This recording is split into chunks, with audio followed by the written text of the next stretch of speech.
Tu je ograničenje 50. Zapičio sam sve da nešto prije da stignem tam prije ovih kamionđija ovo. Jebao majku sine, nekako svjetlo iz kanala. Policija. Kem greš?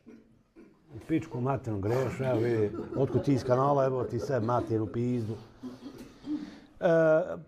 Gospon, znate da je ograničenje naseljeno mjesto. Kako naseljeno mjesto 2 ujutru jebao ti sve matije, pa ovdje nema ni tice na putu, vidite?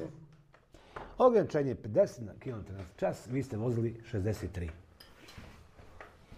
Reče on onim kunama, to je otprilike oko 20 eura. Ljudina, evo to je 50 eura. Pusti mi kraj.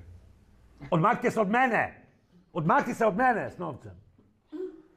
Pa nas samo vidi, dragi Allah i vaš taj parok. Gdje? Pa nema nikog živio, samo joj ti od 50 gleda gost. Kaj ne, ti si vam zabilježen. Evo ti onda 20 eura, ide mi da idim. Nema govora. Moraš čekat ujutru do 8, dok se otvori pošta, da razmijeniš pare. Neće da primi... Hoće kune. Hoće kune, neće da primi 20 eura. Evo ti 30 eura. Odmah se od mene. I što drugi? Jebo ti svoju sestru. Boga mi, u 8:05 ja razmijenim pare i onda mu tam dam. Čeka on mene. Rekao, izvoli jeda pogidiš. Kad molim, rekao, u redu je. Znači, evo ti svoju sestru, ja džaba poranio ko konj u 2 noći krenu iz Vinica.